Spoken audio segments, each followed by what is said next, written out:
வணக்கம் நம்மளே நம்ம ரொம்ப நாளாக எதிர்பார்த்து காத்துக்கிட்டு இருந்தேன் ஃப்ரம் சீரிஸ் சீசன் 4 ஒரு வழியாக ரிலீஸ் ஆயிட்டு நானும் எபிசோட தூக்கிட்டு வந்துட்டேன். சீரிஸை பார்க்க ஆரம்பிக்கிறதுக்கு முன்னாடி ஒரு விஷயத்தை தெளிவாக சொல்லிக்கிறேன். இவனுங்களே இப்போ வாரத்துக்கு ஒரு எபிசோடு தான் ரிலீஸ் பண்ணிட்டு இருக்காங்க. அப்படி பார்க்கும்போது மொத்தமாக இந்த சீசனில் 10 எபிசோடு இருக்கு. 10 எபிசோடுமே இவனுங்க ரிலீஸ் பண்ணுறதுக்கே ஜூன் மாதம் கிட்ட ஆகும். ஸோ நம்மளும் அதுக்கு தகுந்த போல தான் வீடியோ போட முடியும். நம்மளும் இந்த சீசனை முடிக்கிறதுக்கு ஜூன் மாதம் கிட்ட ஆகும். நீங்கள் இப்போ தான் இந்த சீரிஸை பார்க்க ஆரம்பிக்கிறீங்கன்னா உங்களுக்கு இந்த சீரிஸோட கதை புரியணும்னா, இந்த சீசனோட கதை புரியணும்னா இதுக்கு முன்னாடி போட்டிருக்கிற 3 சீசனையும் பார்த்துட்டு வந்துருங்க. அப்பதான் உங்களுக்கு தெளிவாக புரியும். இதுக்கு முன்னாடி இந்த சீரிஸோட 3 சீசனையும் பார்த்தவங்களுக்காக ஒரு சின்ன ரீகேப் போல இப்ப சொல்றேன். மத்தத நீங்க மறந்து போன விஷயங்களை சீரிஸ் போகும்போது அது கூடவே சொல்லி உங்களை கனெக்ட் பண்ணிக்கிறேன். அப்பதான் உங்களுக்கும் இந்த சீரிஸ் இன்னும் கொஞ்சம் ஈஸியா கனெக்ட் ஆகும். இந்த சீரிஸோட கதை என்னன்னா, ஒரு மர்ம ஊர். அந்த மர்ம ஊருக்குள்ள வந்துட்டா அந்த ஊரை விட்டு தப்பிச்சு போக முடியாது. ஒரு லூப்ல மாட்டது போல திரும்ப அதே ஊருக்குள்ள தான் சுத்திக்கிட்டு இருக்கணும். இது மட்டும் தான் அந்த ஊர்ல இருக்கிற பிரச்சனையான கேட்டா கிடையாது. ராத்திரி ஆச்சுன்னா கொடூரமான மான்ஸ்டர்ஸ் வந்து அங்க இருக்கிற மக்களை கொன்னு சாப்பிட ஆரம்பிக்கும். அந்த மாஸ்டர் கிட்ட இருந்து இல்லனா அந்த பேய்கள் கிட்ட இருந்து இவங்க ஒரு மந்திரக்கல்லோட உதவியோட தான் தப்பிச்சுட்டு வராங்க. அந்த மந்திரக்கல் மூலமா தான் இவங்க சர்வே ஆயிட்டு இருக்காங்க. இந்த சீரிஸ் ஆரம்பிக்கும் போது இந்த ஊர்ல இருக்கிற பிரச்சனைங்கிறது இந்த பேய்களும் இந்த ஊரை விட்டு தப்பிச்சு போக முடியாம லூப்லயே சுத்தன போல சுத்திட்டு இருக்கிறது மட்டும்தான் பிரச்சனை அப்படிங்கறது போல காட்டியிருப்பாங்க. ஆனா ஒவ்வொரு சீசனை கடந்து போகும்போது பிரச்சனைகள் இன்னும் கொஞ்சம் அதிகமாகிக்கிட்டே வருது. அதாவது ஆரம்பத்துல ராத்திரி மட்டுமே வந்து அட்டாக் பண்ணிக்கிட்டு இருந்த பேய்கள் கண்ட நேரத்துல வர ஆரம்பிக்குது. அந்த கல்லை பார்த்து பயந்துகிட்டு இருந்த பேய்கள் அந்த கல்லுக்கு ஒரு வேல்யூமே கொடுக்காம ஆகுது. கொஞ்சம் கொஞ்சமா அப்கிரேட்ல போய்கிட்டு இருக்காங்க. இந்த பேய்கள் மட்டும் இல்லாம சில வண்டுகள், சில சத்தங்கள், அந்த மாதிரி புது பிரச்சனைகளும் வர ஆரம்பிக்குது. இதுல இருந்தெல்லாம் எப்படி இங்க இருக்கிற மக்கள் சர்வைவ் ஆகுறாங்க,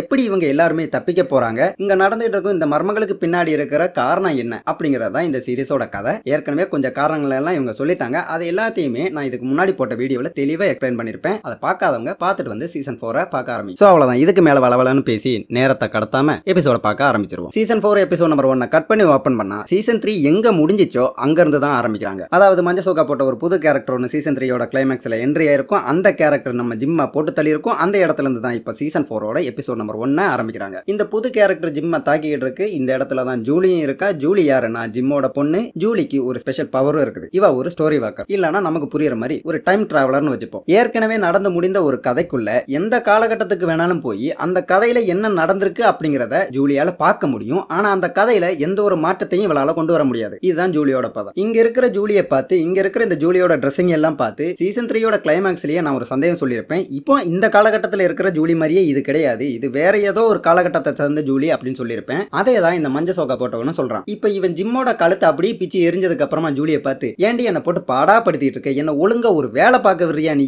எப்ப பார்த்தாலும் என்ன தொல்லை பண்றதுக்கே வந்து சேர்ற, இப்ப நீ எந்த காலகட்டத்துல இருந்து வந்து இங்க வந்து என் உயிரை வாங்கிட்டு இருக்க, உனக்கு தான் நல்லா தெளிவா தெரியும்ல, நீ ஒரு ஸ்டோரி வாக்கர் மட்டும்தான், உன்னால கதையில எந்த ஒரு மாற்றத்தையும் கொண்டு வர முடியாது அப்படிங்கிறது உனக்கு நல்லா தெரியும்ல, அப்படி இருந்தும் எதுக்கு திரும்ப அகைன் அண்ட் அகைன் வேற காலகட்டத்துல நீ வந்து தொல்லை பண்ணிக்கிட்டே இருக்க, சரி இரு இவனை ஒரு கை பார்த்துட்டு வந்து உன்னை வச்சுக்கிறேன் அப்படின்னு சொன்னதுக்கு அப்புறமா இந்த பக்கமா திரும்பி ஜிம்மு கிட்ட எதெல்லாம சொன்னதுக்கு அப்புறமா திரும்பி பார்த்தா ஜூலியா இப்ப இந்த இடத்துல காணும். உன்னை இவன் நம்ம ஜிம்மு கிட்ட, ஜிம்மு இப்ப நீயும் நானும் தான் இந்த இடத்துல இருக்கோம். உனக்கு ஒண்ணு தெரியுமா ஜிம்மு, எனக்கு இங்க இருக்கிறவங்க இல்லையே உன்னதான் ரொம்ப பிடிக்கும். தனி ஒரு மனிதனா எல்லா பாரத்தையும் தான் தோல்ல சுமந்துக்கிட்டு இங்க இருக்கிறவங்களை காப்பாத்துறதுக்காக நீ ரொம்பவும் போராடுற, அதனால எனக்கு உன்னை ரொம்ப பிடிக்கும். ஆனா என்ன பண்ண, எல்லா காலகட்டத்திலையும் என் கையாலவே நீ செத்து போற. அது ஒரு பக்கம் வருத்தமா இருக்குன்னா, இனி நடக்க போற கதையை பாக்குறதுக்கு நீ இருக்க மாட்ட. அது இன்னொரு பக்கம் வருத்தமா இருக்கு. இனி நடக்க போற சம்பவங்கள் இருக்கு பாரு, அந்த சம்பவங்கள் தான் இந்த கதையிலேயே என்னோட ஃபேவரட் பார்ட். அது ஏன்னு தெரியுமா அப்படின்னு சொல்லிக்கிட்டு இந்த கேரக்டர் எதையோ சொல்ல ஆரம்பிக்கிறான். அதே நேரத்துல இந்த ஊருக்குள்ள புதுசா இன்னொரு கேரக்டர் என்ட்ராகுது. அதாவது இந்த புது கேரக்டர் எங்கேயோ கார்ல போயிட்டு இருக்கு. அந்த நேரத்துல தான் ரோட்ல இப்படி ஒரு மரம் விழுந்து கிடக்கிறத இந்த கேரக்டர் பாக்குது. இந்த சீரிஸை கண்டினியூவா பார்த்துட்டு இருக்கிற எல்லாருக்குமே நல்லா தெரியும், ரோட்ல விழுந்து கிடக்கிற அந்த மரத்தை பார்த்துட்டா அவங்க எல்லாருமே இந்த மர்ம ஊருக்குள்ள தான் வந்து சேருவாங்க. சோ இந்த புது கேரக்டரும் நம்ம மர்ம ஊருக்குள்ள தான் வரப்போகுது. கட் பண்ணா ஃபாத்திமாவும் ஹீரோவோட பையனும். ஃபாத்திமாக்கு இப்பதான் பிரசவம் நடந்திருக்கு. ஒரு பேய் தான் பிரசவம் பார்த்திருக்கும். ஃபாத்திமாவுக்கு குழந்தையா பிறந்தது வேற யாரும் இல்ல, ஹீரோ ஏற்கனவே கொன்ன அந்த இளிச்சவாயம் பேய் தான் குழந்தையா பிறந்திருக்கும். அதை ஹீரோவும் இப்ப நேர்ல பார்த்திருந்திருப்பான். இப்ப இந்த இடத்துல இருக்கிற ஃபாத்திமாவுக்கும் ஒரு சில விஷயங்கள் எல்லாம் தெரிஞ்சிருக்கும். அதன்படி இந்த பேய்கள் யாருன்னா, இந்த பேய்களும் நூற்றாண்டுகளுக்கு முன்னாடி இங்க வாழ்ந்துகிட்டு இருந்த சாதாரண மனிதர்கள் தான். அவங்க மிகப்பெரிய ஒரு தீய சக்தி கூட இல்லனா ஒரு டீமன் கூட ஒரு கான்ட்ராக்ட் போடுறாங்க. அந்த கான்ட்ராக்ட்ல இங்க வாழ்ந்துட்டு இருக்கிற மக்களோட குழந்தைகளை நரபலி கொடுக்கறதாவும், அதுக்கு பதிலா அந்த டீமன் இவங்களுக்கு மரணம் இல்லாத ஒரு வாழ்க்கையை கொடுக்கறதாவும் தான் இருந்துச்சு. அதுக்கு இங்க இருக்கிற மக்கள் எல்லாம் ஒத்துக்கிட்டு, ஒரு 2 பேரை தவிர மத்தவங்க எல்லாருமே ஒத்துக்கிட்டு அந்த மரணம் இல்லாத வாழ்க்கையை சொந்தமாக்கி இருப்பாங்க.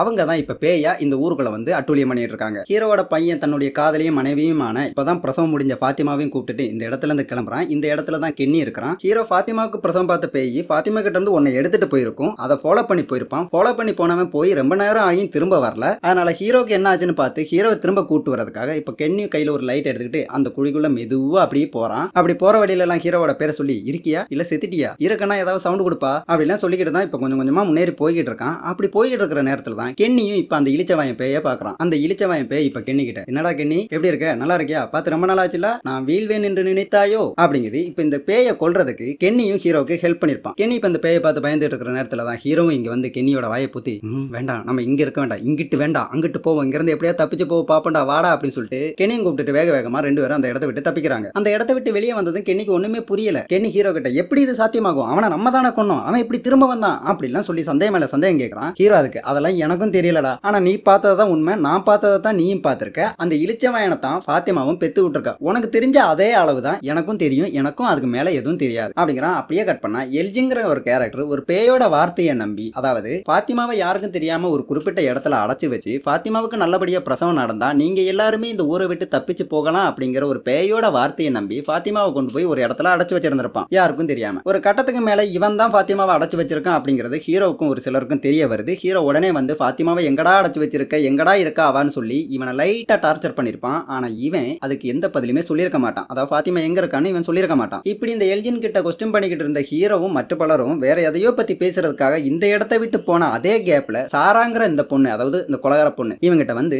மரியாதையா அந்த பொண்ணை எங்க வச்சிருக்க அப்படின்னு சொல்லி கேட்டிருப்பா. இவன் பதில் சொல்லியிருக்க மாட்டான். உடனே அந்த பொண்ணு உனக்கு என்ன பத்தி தெரியல போல அப்படின்னு சொல்லிக்கிட்டு ஒரு ஸ்க்ரூ டிரைவர் எடுத்து இவன் கண்ணிலேயே ஓட்ட போட்டு இவன் கண்ணிலேயே குத்துனதுக்கு அப்புறமா ஃபாத்திமா எங்க இருக்கா அப்படின்னு தெரிஞ்சுக்கிட்டு மத்தவங்க கிட்ட அந்த விஷயத்த சொல்லியிருப்பா. இந்த சாரா யாருன்னா எல்ஜினை எப்படி இந்த பேய் நம்ப வச்சு ஏமாத்திச்சோ அதே போல எல்ஜினுக்கு முன்னாடி இந்த சாராவை தான் ஏமாத்திக்கிட்டு இருந்துச்சு. இந்த சாரா கிட்ட ஜிம்மோட பையனான அந்த சின்ன பையனை கொள்ள நீங்க எல்லாருமே இந்த ஊர்ல இருந்து தப்பிச்சு போலான்னு சொல்லியிருக்கும். இந்த சாராவும் அதை கேட்டு ஜிம்மோட பையனை எல்லாம் கொல்ல போயிருப்பா. அதுக்கப்புறமா பல விஷயங்கள்லாம் நடந்திருக்கும். அதுக்கப்புறமா பேய் நம்மளை ஏமாத்திட்டு இருக்கு அப்படிங்கிற அந்த விஷயத்தை இவ புரிஞ்சிட்டு இருப்பா. இந்த விஷயத்தெல்லாம் இவ எல்ஜின்ட்ட சொல்லி பார்த்திருப்பா. அவன் அதை நம்புற மாதிரியே இல்ல. அதுக்கப்புறமா தான் வேற வழியே இல்லாம கண்ணுல ஓட்டையை போட்டுக்கிட்டு இருப்பா. இப்ப இவனுக்கு அடிபட்டிருக்கு, அதனால அதை ட்ரீட்மெண்ட் பண்றதுக்காக இந்த டாக்டர் இங்க வராங்க. வந்த டாக்டர் இப்ப இவன் இருக்கிற நிலைமையை பார்த்துட்டு இவனுக்கு என்னாச்சு அப்படிங்கறத டோனா கிட்ட கேட்கறாங்க. டோனா நான் உனக்கு டீட்டெயிலா அப்புறமா சொல்றேன், இப்போதைக்கு சாரா அவளோட கைவனத்தை இவன்ட்ட காட்டியிருக்கா, அதை மட்டும் தெரிஞ்சுக்கோ, இவனுக்கு ட்ரீட்மெண்ட் பண்ணு அப்படிங்கிறாங்க. இதை கேட்டு அவங்களும் ட்ரீட்மெண்ட் பண்றதுக்கான வேலையெல்லாம் ஆரம்பிக்கிறாங்க. கட் பண்ணா இந்த மஞ்சள் சொக்கா போட்ட கேரக்டர் இவன் இங்க ஒரு இடத்துல ஒரு பொட்டியை ஒன்று புதைச்சு வச்சிருக்கான். அந்த பொட்டியை வெளியே எடுத்துட்டு இவன் போட்டுக்கிற சொக்காவை கழட்டி வேற ட்ரெஸ் சேஞ்ச் பண்ண ஆரம்பிக்கிறான். அதே நேரத்தில் கார் ஒன்று வேகமா இந்த ஊருக்குள்ள வந்துட்டு இருக்கு. அதாவது நம்ம நேரமா பார்த்தோமே அந்த கேரக்டர் இந்த ஊருக்குள்ள என்ட்ராகுது. கட் பண்ணா ஹீரோவும் கென்னியும் அவங்களோட வீடான போலீஸ் ஸ்டேஷனுக்கு வந்து சேர்ந்தாங்க. இங்க வந்ததுமே ஹீரோ கொஞ்சம் வேடா நடந்துக்கிறான். இங்க ஒரு சீக்கிரட்டான ஒரு இடத்துக்குள்ள ஒரு பொட்டி ஒன்று வச்சிருக்கான். அந்த பொட்டி எல்லாம் வெளியே எடுக்கிறான். அந்த பொட்டிக்குள்ள நிறைய புல்லட்ஸ் இருக்குது. அந்த புல்லட் எல்லாம் ஒவ்வொன்னா கவுண்ட் பண்ண ஆரம்பிக்கிறான். இவன் இப்படி வேடா நடந்துட்டு இருக்கிற பாக்குற கென்னிக்கு ஒண்ணுமே புரியல. கென்னி இவங்கிட்ட என்னடா பண்ணிட்டு இருக்க, ஏதாச்சும் பண்றதா இருந்தா ஏன்டையும் சொல்றா, நானும் அது என்னன்னு தெரிஞ்சுக்கிறேன்டா அப்படிங்கிறான். அதுக்கு ஹீரோ பதில் எதுவுமே சொல்லாம மறுபடியும் அவன் வேடா பண்ணிட்டு இருக்கிறதே பண்ணிட்டு இருக்கான். இதை பாக்குற கென்னிக்கு கோவம் வருது. கென்னி ஒண்ணு எடையை செத்த பயில எடுவிட்ட பயில என்னடா பண்ணி தொலைச்சிட்டு இருக்க, ஏதாச்சும் ஒண்ணுன்னா சொல்லி தொலைடா அப்படின்லாம் சொல்லி கத்துறான். உடனே ஹீரோ சொல்ல ஆரம்பிக்கிறான். அதாவது கென்னி இங்க இருக்கிற மக்கள்லயே மத்தவங்க எல்லாரையும் விட இந்த ஊரை விட்டு தப்பிச்சு போக முடியும் அப்படின்னு நம்பிக்கிட்டு இருந்த ஒருத்தன் நான் தான். மத்த மக்களுக்கும் அந்த நம்பிக்கையை கொடுத்து அவங்க இன்னைய வரைக்கும் கொஞ்சமாச்சும் ஓகேவா இந்த ஊர்ல வாழ்ந்துகிட்டு இருக்காங்கன்னா அதுக்கு காரணமா இருந்தது நான் தான். அந்த எனக்கே இன்னைக்கு ஒரு சம்பவம் நடந்துச்சுல, அந்த சம்பவத்தை நேர்ல பார்த்ததுக்கு அப்புறமா இந்த ஊர்ல இருந்து தப்பிச்சு போக முடியும் அப்படின்னு எந்த ஒரு நம்பிக்கையுமே இல்ல, ஒரு பெர்சன்டேஜ் கூட இல்ல. ஏன் தெரியுமா, இங்க இருக்கிறதுல ஒரு பேயை நம்ம கொன்னுட்டோம். அது போலவே மத்த பேய்களையும் கொன்னு இந்த ஊர்ல இருந்து தப்பிச்சு போறதுக்கு ஒரு வழியை கண்டுபிடிச்சு இங்க இருக்கிற மக்களை எல்லாத்தையுமே காப்பாத்திடலாம்னு நான் நினைச்சேன். ஆனா இன்னைக்கு நம்ம கொன்ன பேய் மறுபடியும் நம்ம முன்னாடி உயிரோட இருக்கும்போது இந்த ஊர்ல இருந்து தப்பிச்சு போறதுக்கு எந்த வழி இருக்குது? அந்த பேய்களோட கையினால நம்ம எல்லாருமே கொடூரமா சாகத்தா போறோம். அதை விட பெட்டர் ஆப்ஷன் என்ன தெரியுமா, இங்க இருக்கு பாரு புல்லட். இந்த புல்லட்லாம் என்ன, இங்க கிடைச்ச கன்னுல இருந்து நம்ம கலெக்ட் பண்ணி வச்சிருக்கிற புல்லட். இந்த புல்லட் எல்லாம் மொத்தமா எண்ணுவோம், எத்தனை புல்லட் இருக்குன்னு எண்ணி எடுப்போம். அதே போல இங்க இருக்கிற மக்கள் எத்தனை பேர் இருக்காங்க அப்படிங்கறத கவுண்ட் பண்ணுவோம். ஒவ்வொருத்தருக்கும் ஒவ்வொரு புல்லட், எல்லாருமே சொந்தமா செத்துக்கிட்டு சூசைட் பண்ணி செத்துருவோம். எனக்கு தெரிஞ்சு இப்ப இருக்கிறதுலயே ஈஸியான வழி இதுதான். அந்த பேய்களோட கையினால சாவறதை விட நம்மளே சொந்தமா சூசைட் பண்ணிக்கிறது எவ்வளவோ நல்லது அப்படிங்கிறான். கென்னியும் இதை கேட்டதுக்கு அப்புறமா நீ சொல்றதும் ஒரு விதத்துல சரிதான், நானும் உனக்கு அதுக்கு ஹெல்ப் பண்றேன் அப்படிங்கிறான். அப்படியே கட் பண்ண எல்ஜினுக்கு ட்ரீட்மெண்ட் நடந்துட்டு இருக்கு. ஃபாத்திமாலாம் திரும்ப வந்துட்டா அப்படிங்கிற விஷயம் எல்ஜினுக்கு தெரியும். அதனால அவன் டாக்டர் கிட்ட ஃபாத்திமாலாம் பிரசவம் முடிச்சிட்டு திரும்ப வந்துட்டா அப்படின்னா அந்த பேய் சொல்ற மாதிரியே எல்லாமே நல்லபடியா முடிய போகுது, நம்ம எல்லாருமே திரும்ப நம்ம ஊருக்கு போக போறோம் அப்படிங்கிறான். அதுக்கு டாக்டர் இதுக்கு முன்னாடி ஹீரோவும் சாராவும் இவங்கிட்ட என்ன சொன்னாங்களோ அதே தான் இவங்களும் சொல்றாங்க. இந்த பாரு எல்ஜின், நீ ரொம்ப நல்ல பையன், இந்த இடம் இருக்கு பாரு, இந்த இடம் நல்லவங்களை நல்லா யூஸ் பண்ணிக்கும். அதே மாதிரி தான் அந்த பேயும் உன்னை போய் சொல்லி நல்லா ஏமாத்தி யூஸ் பண்ணிட்டு இருக்கு. நீ முதல்ல அதை புரிஞ்சுக்கோ. இப்ப ஃபாத்திமா திரும்ப வந்ததுக்கு அப்புறமா இல்லனா ஃபாத்திமாவுக்கு அந்த பிரசவம் முடிஞ்சிட்டு அப்படின்னு சொல்லி இங்க எந்த ஒரு மாற்றமும் நிகழ போறது இல்ல, ஏற்கனவே இருந்தது அப்படியே தான் இருக்க போகுது, இல்லன்னா இன்னும் கொஞ்சம் மோசமாக போகுது அப்படின்னு நிலைமையை எடுத்து சொல்லி இவனுக்கு புரிய வச்சுக்கிட்டே ட்ரீட்மெண்ட் பார்த்துட்டு இருக்காங்க. அந்த கண்ணை எல்லாம் நல்லா தைக்கிறாங்க, அதையெல்லாம் நல்லா ராவா காட்டுறாங்க. கட் பண்ணா ஜிம்மோட மனைவி போன எபிசோடோட கிளைமேக்ஸ்ல, அதாவது சீசன் 3யோட கிளைமேக்ஸ்ல தான் இவங்களுக்கு ஒரு உண்மை தெரிய வரும். அந்த டீமன் வந்து இங்க இருக்கிற பொதுமக்கள் கிட்ட ஒரு கான்ட்ராக்ட் பேசும்போது நான் ஏற்கனவே சொல்லியிருந்தேன், ஒரு 2 பேரை தவிர மத்தவங்க எல்லாருமே அவங்களோட குழந்தைகளை பலி கொடுத்திருப்பாங்கன்னு. இது நடந்தது நூற்றாண்டுகளுக்கு முன்னாடி. அந்த 2 பேரும் அந்த நூற்றாண்டுகள்ல இருந்து இப்ப வரைக்குமே அந்த ஒரு சம்பவத்தை தடுக்கிறதுக்காக ட்ரை பண்ணிட்டு இருக்காங்க. அதாவது மறுஜென்மம் எடுத்து வந்து அந்த குழந்தைகளை பலி கொடுக்கறத தடுக்கிறதுக்காக, இல்லைன்னா அந்த குழந்தைகளை காப்பாத்துறதுக்காக முயற்சி பண்ணிட்டு இருக்காங்க. அப்படி மறுஜென்மம் எடுத்து வந்ததுல போன ஜென்மத்துல இந்த ஜிம்மோட மனைவி விக்டரோட அம்மாவாகவும், அந்த போதக்கை அதாவது அவன் பேரு ஜேடு வந்து கிறிஸ்டபராகவும் மறுஜென்மம் எடுத்து வந்திருப்பாங்க. இதுக்கு முன்னாடி இவங்க எத்தனை ஜென்மம் எடுத்து வந்தாலுமே அதை இவங்களால தடுக்க முடியல. அது இப்பதான் இவங்களுக்கு தெரிய வந்திருக்கு. அதனால கொஞ்சம் அப்செட்டா இருக்கிறாங்க. அதை பத்தியே யோசிச்சுக்கிட்டு தன் பிள்ளைய இருக்கிற இடத்துக்கு வந்து சேர்றாங்க. அங்க வந்ததுக்கு அப்புறமா தான் தெரியுது ஜிம் இது வரைக்கும் இந்த இடத்துக்கு வந்து சேரல அப்படிங்கிற விஷயம். அதாவது ஜிம்ம செத்து போயிட்டான். ஆனா அவன் செத்து போன விஷயம் இப்ப வரைக்கும் இந்த ஊர்ல இருக்கிற யாருக்குமே தெரியல. இவங்க இப்படி ஜிம்ம பத்தி பேசிட்டு இருக்கிற நேரத்துல தான் ஊருக்குள்ள ஒரு கார் வேகமா என்ட்ராகுது. அது கண்ட்ரோலை இழந்து நம்ம போலீஸ் ஸ்டேஷன் சோகத்திலேயே முட்டி அப்படியே நிக்குது. அந்த காருக்குள்ள நம்ம ஏற்கனவே பார்த்த அந்த புது கேரக்டரும் அவரோட பொண்ணும் இருக்கிறாங்க. இந்த புது கேரக்டர் கார் வந்து மோதினதுல அப்படியே மயங்கி போயிட்டாரு. ஆனா அவருக்கு உயிர் இருக்கு. அதே நேரம் அவரோட பொண்ணு கார் வேகமா மோதினதுல காருக்குள்ளேயே ஒரு இடத்துல வசமா மாட்டிக்கிட்டாங்க. இது எல்லாத்தையுமே இங்க இருக்கிற ஹீரோ உட்பட மத்த எல்லாருமே பாக்குறாங்க. இதை பார்த்ததுக்கு அப்புறமா இங்க இருக்கிற எல்லாருமா சேர்ந்து இவங்களை காப்பாற்றுற முயற்சியில இறங்குறாங்க. ரொம்ப நேரமா போராடி அந்த இந்த டூல்ஸ் எல்லாம் யூஸ் பண்ணி ஒரு வழியா 2 பேரையுமே காப்பாத்தி ஆம்புலன்ஸ்ல ஏத்தி டாக்டரோட வீட்டுக்கு அனுப்பி வைக்கிறாங்க. டாக்டர் இப்ப அவங்களோட வீட்டுல இல்ல, அவங்க எல்ஜினுக்கு ட்ரீட்மெண்ட் பாக்குறதுக்காக காலனி ஹவுஸ்ல தான் இருக்காங்க. அவங்களோட லவ்வரான இவங்க தான் இந்த 2 பேருக்கு ட்ரீட்மெண்ட் பார்க்க போறாங்க. இப்ப இந்த 2 பேர் இந்த லவர் இந்த 3 பேர் தான் அந்த வீட்டுல இருக்க போறாங்க. இவங்க 3 பேர் மட்டுமே அங்க இருந்தா சரியாகாது. ஏன்னா எப்ப எந்த பிரச்சனை நடக்கும்னு சொல்ல முடியாது. அந்த பிரச்சனையை இவங்க 3 பேரால மட்டும் சமாளிக்க முடியாது. அதனால கென்னியும் இவங்க கூட அந்த வீட்டுக்கு போறான். இந்த பக்கம் ஜிம்மோட மனைவி இந்த கார் ஆக்சிடென்ட் பிரச்சனை எல்லாம் முடிஞ்சதுமே பிள்ளைகளை கூப்பிட்டு வீட்டுக்கு போலான்னு பார்க்கும்போது தான் ஜேடு அங்க ஓடி வந்து உங்ககிட்ட கொஞ்சம் தனியா பேசணும் அப்படின்னு சொல்லி கூப்பிட்டு வந்து இவங்க கிட்ட தனியா நம்ம இப்ப பார்த்தோம்ல, நமக்கு இப்ப ஒரு சில விஷயங்கள்லாம் தெரியும்ல,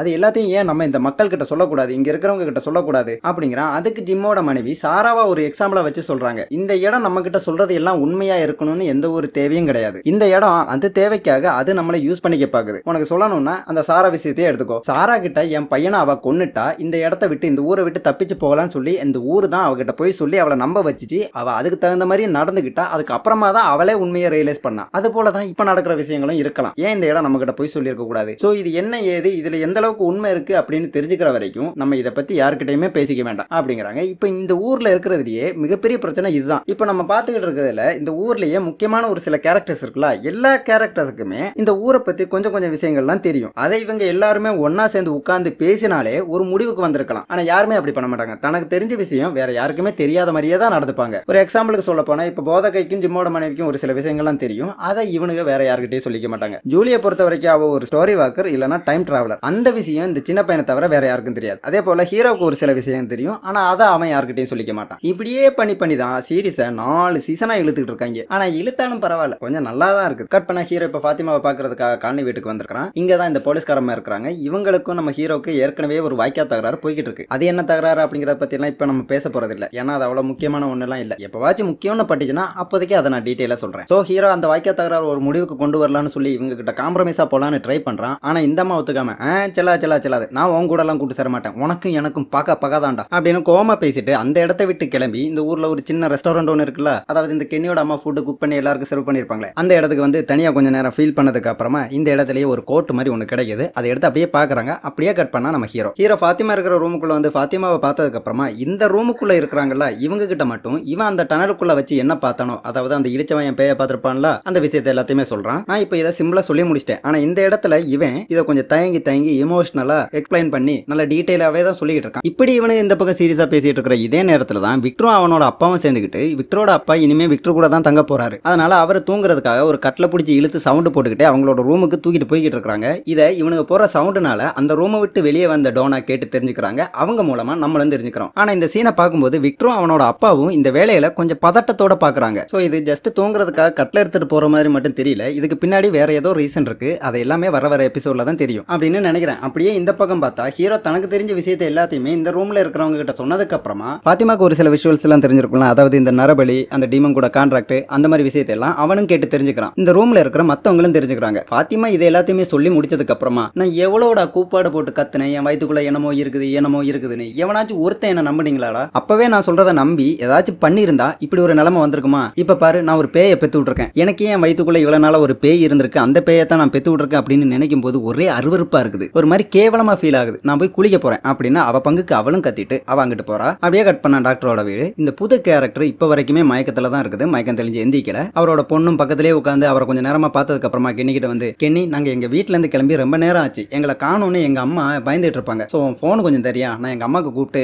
இந்த மாதிரி நாங்க இந்த இடத்துல மாட்டிக்கிட்டோம் அப்படிங்கிற அந்த விஷயத்த சொல்லிட்டு தரேன் அப்படிங்கிற. அதுக்கு கென்னி கொஞ்சம் தயக்கத்தோடவே, அது வந்து குழந்தை இந்த இடத்துல அவ்வளவா ரேஞ்சு கிடைக்காது அப்படிங்கிற. அதுக்கு இந்த பொண்ணு, இங்க ரேஞ்சு கிடைக்கலன்னா என்ன, நீ உன் போனை கூட நான் வெளியே போய் பேசிட்டு வரேன் அப்படிங்கிற. அதுக்கு கென்னி, இளமா நான் அதை அப்படி மீன் பண்ணல, உங்ககிட்ட ஒரு சில விஷயங்களை சொல்லணும், இந்த ஊர் இருக்குல்ல அப்படின்னு ஆரம்பிச்சு இந்த ஊரை பத்தி இந்த பொண்ணு கிட்ட சொல்ல ஆரம்பிக்கிறான். அப்படியே கட் பண்ணி ஜிம்மோட வீடு. ஜிம் செத்து போயிட்டான், ஆனா அது இவங்களுக்கு தெரியாதுல்ல. அதனால ஜிம் இப்ப வந்துருவான் அப்ப வந்துருவான்னு சொல்லி இந்த ஜிம்மோட மனைவி வெயிட் பண்ணிட்டு இருக்காங்க. ஜூலி அவங்க அம்மா கிட்ட வந்து, உங்க கூட தானே அப்பா வந்தாரு, இவ்வளவு நேரம் ஆகி அவர் திரும்ப வரல, அவருக்கு என்னாச்சு ஏதாச்சு உங்களுக்கு ஏதாவது தெரியுமா, தெரிஞ்சா சொல்லுங்க அப்படின்னு சொல்லி இவங்க ரெண்டு பேரும் சண்டை போட்டு இருக்காங்க. அந்த நேரத்துல தான் நெகட்டிவிட்டியோட மொத்த உருவமா இருக்கிற இந்த சின்ன பையன், அதாவது ஈத்தன் அங்க வந்து முதல்ல இவங்க கிட்ட சொல்ற விஷயம், ரெண்டு பேருமே சண்டை போடாதீங்க அப்படிங்கிறது. அடுத்ததா சொல்ற விஷயம், அப்பா செத்துட்டாரா, என்னைக்கு காரியம், என்னைக்கு பால் ஊத்த போறோம் அப்படிங்கிறான். இதை கேட்டதுமே இவ்வளவு நேரம் சண்டை போட்டுக்கிட்டு இருந்த இந்த ரெண்டு பேரும் அந்த சண்டையை மறந்துட்டு, இல்லடா இது அப்படி இல்ல, நேரம் இவ்வளவு இருட்டாயிட்டுல, அதனால அப்பா சேஃபான வேற ஏதாவது இடத்துல தங்கி இருக்கலாம், அவர் காலையில வந்துருவாரு, சோ நீ எதை பத்தியும் யோசிக்காம, அதாவது நெகட்டிவா யோசிக்காம அப்பா திரும்ப வந்துருவாரு அப்படின்னு அந்த நல்ல நம்பிக்கையோடவே போய் ரெஸ்ட் எடுக்க பாருக்கண்ணா அப்படின்னு இவன்ட்ட கொஞ்சம் நல்ல விதமா பேசி இவனை சரி பண்ண பார்த்துட்டு இருக்காங்க. கட் பண்ண கென்னி இப்ப இந்த ஊரை பத்தின எல்லா விஷயத்தையுமே இந்த பொண்ணு கிட்ட சொல்லி முடிச்சிட்டான். இந்த பொண்ணு இது எல்லாத்தையுமே கேட்டு முடிச்சதுக்கு அப்புறமா, ஆட்டா கண்ணாடியை திருப்பினா எப்படி ஜீவா வண்டி ஓடும் அப்படிங்கறது போலவே, இந்த தொங்க விட்டு இருக்கிற கல்லா கென்னி உங்க உயிரை எல்லாத்தையுமே காப்பாத்திட்டு இருக்கு அப்படின்னா அந்த கல்லை பிடிச்சிக்கிட்டே ஒரு வித சந்தேகத்தோடவே கேட்கறாங்க. அதுக்கு கென்னியும், புரியுது, நம்புறது கஷ்டம் தான், நீங்க நம்பலனாலும் அதான் நெசம் அப்படிங்கிறான். அதுக்கு இந்த பொண்ணு அதெல்லாம் கேட்டதுக்கு அப்புறமா பைபிள்ல இருக்கிற ஒன்னு ரெண்டு வசனத்தை எல்லாம் சொன்னதுக்கு அப்புறமா, கென்னி நம்ம கொஞ்சம் பிரார்த்தனை மாதிரி பண்ணுவோமா அப்படின்னு கேட்கறாங்க. கென்னிக்கும் வேற வழி இல்ல, இப்போதைக்கு இந்த பொண்ணு சொல்ற எல்லாத்தையுமே கென்னி கேட்டுதான் ஆகணும், ஏன்னா இவங்களோட நிலைமையும் அப்படித்தான் இருக்குது. அதனால அந்த பொண்ணு கேட்டதுக்கு ஒத்துக்கிட்டு அந்த பொண்ணு கூட சேர்ந்து பிரார்த்தனை பண்ண ஆரம்பிக்கிறான். அப்படியே கட் பண்ண ஹீரோ முதல்ல அந்த டனலுக்குள்ள என்ன பார்த்திருப்பான் அப்படிங்கிற அந்த விஷயத்தை இந்த ரூமுக்குள்ள இருக்கிறவங்க கிட்ட சொல்லியிருப்பான். இப்ப புதுசா ரெண்டு கேரக்டர் இந்த ஊருக்குள்ள வந்திருக்கல, அந்த விஷயத்தையும் சொல்றான். அதெல்லாம் சொல்லி முடிச்சதுக்கு அப்புறமா கென்னி கிட்ட ஒரு விஷயம் சொல்லியிருப்பான்ல, இந்த ஊரை விட்டு தப்பிச்சு போறதுக்கு எனக்கு கொஞ்சமாச்சும் நம்பிக்கை இருந்துச்சு, இந்த பேய் பிறந்து வந்ததை பார்த்ததுக்கு அப்புறமா எனக்கு அந்த நம்பிக்கையும் இல்ல, நம்ம எல்லாருமே ஒட்டுக்கா சுட்டுட்டு சாக வேண்டியதான் அப்படின்னு சொல்லியிருப்பான்ல. அந்த விஷயத்தை இங்க இருக்கிறவங்க கிட்ட சொல்லிட்டு இதே வீட்டுல இருக்கிற மத்தவங்க கிட்டையும் அதே விஷயத்த சொல்ல போறேன் அப்படின்னு சொல்லிட்டு அந்த இடத்த விட்டு கிளம்ப பாக்குறான். முன்னாடி இந்த டாக்டர் வந்து நின்னுட்டு, இந்த பாரு, உன் நிலைமை எனக்கு நல்லாவே புரியுது, ஆனா இங்க இருக்கிறவங்க எல்லாம் கொஞ்சமாச்சும் தப்பிச்சு போலாம் அப்படிங்கிற அந்த ஒரு நம்பிக்கையோட இருக்காங்கன்னா அதுக்கு காரணம் நீதான். நீயே இப்ப அவங்க கிட்ட போய் நம்ம இந்த ஊரை விட்டு தப்பிச்சு போக முடியாது, எனக்கு அதெல்லாம் நம்பிக்கை இல்ல அப்படிங்கிற அந்த விஷயத்த சொல்லிட்டா, நீ கண்ணை எடுத்து புல்லட் எடுத்து கொடுக்குற வரைக்கும் அவங்க வெயிட் பண்ணிட்டு இருக்க மாட்டாங்க. அதனால கொஞ்சம் அடங்கு, என்ன ஏதுன்னு பார்த்துட்டு நம்ம அப்புறமா இதை பத்தி அவங்க கிட்ட எல்லாம் பேசலாம் அப்படிங்கிறாங்க. அந்த நேரத்துல தான் ஹீரோட பையன், எனக்கு அப்பா கிட்ட தனியா பேசணும் அப்படின்னு சொல்லி மத்தவங்க எல்லாருமே அந்த ரூம்ல இருந்து அனுப்பி வச்சதுக்கு அப்புறமா இந்த டாக்டர் என்ன சொன்னாங்களோ அதையவே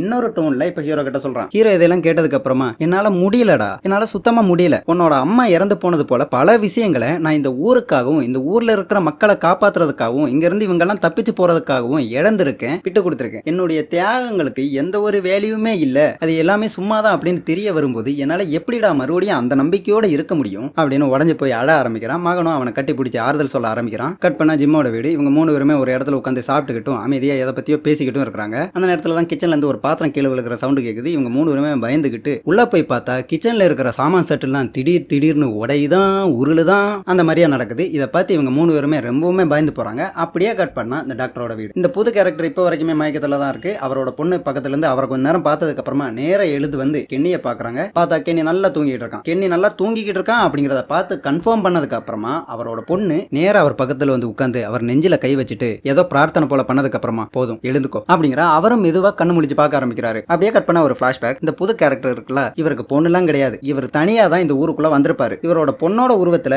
இவர் கூட இருக்குல்ல அந்த கேரக்டர் மஞ்ச சோக்க போட்ட அந்த கேரக்டர் தான். இவன் ஒரு பொட்டியை திறந்து ட்ரெஸ் சேஞ்ச் பண்ண ஆரம்பிச்சிருப்பான்ல, அப்படி அவன் ட்ரெஸ்ஸிங் மட்டும் சேஞ்ச் பண்ணல, ஏதோ மந்திரங்கிந்திரம் எல்லாம் போட்டு தன்னோட உருவத்தையே சேஞ்ச் பண்ணிக்கிட்டான். அப்படி சின்ன பொண்ணா உருவ மாற்றம் அடைஞ்சதுக்கு அப்புறமா கார்ல இந்த ஊருக்குள்ள வந்துகிட்டு இருக்கிற இந்த புது கேரக்டர் கிட்ட லிஃப்ட் கேட்டு இவரோட கார்ல ஏறினதுக்கு அப்புறமா திரும்பவும் இவருக்கு மந்திரம் போட்டு காக்கா வலிப்பு மாதிரி வர வச்சுட்டு ஆக்சிடென்ட் ஆகிற மாதிரி ஏற்பாடு பண்ணி இந்த ஊருக்குள்ள வந்திருக்கான். இதெல்லாம் இவன் எதுக்காக பண்ணா அப்படின்னா, இவனுடைய சொந்த உருவத்துல இவனால இந்த ஊருக்குள்ள வர முடியாது. சோ இவன் இந்த ஊருக்குள்ள வரணும் அப்படிங்கிறதுக்காக இவன் இந்த புது கேரக்டரை யூஸ் பண்ணிக்கிட்டான். இப்போ அந்த மஞ்ச சோக்கா போட்டவன், அதாவது இந்த பொண்ணு உருவத்துல இருக்கிறவன், அவன் இந்த புது கேரக்டர் கிட்ட, இந்த கதையில நீ ரொம்பவும் முக்கியமான கேரக்டர், அப்படி முக்கியமான கேரக்டரா இருக்கிற நீ இனிமே இந்த கதையில நடக்க போற விஷயங்களை எதையுமே பார்க்க போறதில்ல. இந்த கதையில இப்ப நடக்க போகுது பாரு ஒரு பார்ட், அந்த பார்ட் தான் எனக்கு இந்த கதையிலேயே ரொம்ப பிடிச்ச பார்ட். எவ்வளவு என்ஜாய் பண்ணாலும் இனஃபே ஆகாது. அப்படி என்ன நடக்க போகுது தெரியுமா? இனிமே தான் இங்க இருக்கிறவங்க ஒருத்தனுக்கு ஒருத்தன் அடிச்சுக்கிட்டு சாக போறாங்க அப்படின்னு ஒரு மாதிரி வில்லத்தனமான சிரிப்போட சொல்லிக்கிட்டே இவரோட மூஞ்ச அமுக்கி இவரை கொல்ல பார்த்துட்டு இருக்கா. அப்படியே கட் பண்ணி எபிசோட் நம்பர் 1 முடிக்கிறாங்க. இந்த இடத்துல நீங்க கவனிக்க வேண்டிய ஒரு விஷயம் இருக்குது. பேய்களை பொறுத்த வரைக்கும் பேய்கள் எப்பவுமே இந்த மந்திரக்கல்லுக்கு இல்லைன்னா சாமிக்கு பயப்படுவாங்க அப்படின்னு சொல்லி நம்ம கேள்விப்பட்டிருப்போம். இங்க இருக்கிற இந்த பொண்ணு, அதாவது அந்த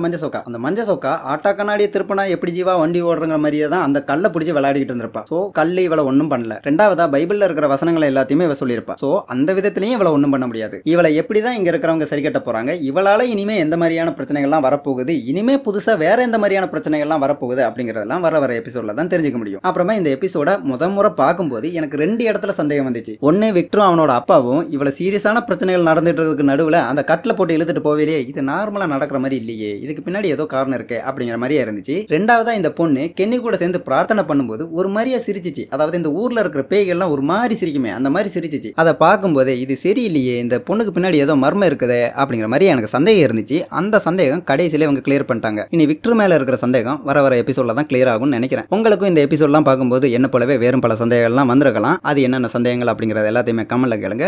வர எபிசோட மிஸ் பண்ணிடாம பாத்துருங்க. சோ அவ்வளவுதான். நீங்க நம்ம சேனலுக்கு புதுசா இருந்தா மறக்காம சப்ஸ்கிரைப் பண்ணி ஆல்ல போட்டு வச்சுக்கோங்க. அப்பதான் நம்ம ஒவ்வொரு வீடியோவும் நீங்க மிஸ் பண்ணாம பார்க்க முடியும். வீடியோ பார்த்து பிடிச்சிருந்துச்சுன்னா வீடியோக்கு லைக் பண்ணுங்க, கமெண்ட் பண்ணுங்க, ஷேர் பண்ணுங்க. மறுபடியும் எபிசோட் நம்பர் 2 வந்து நான் உங்களை மீண்டும் சந்திக்கிறேன். அது வரைக்கும் நன்றி, வணக்கம்.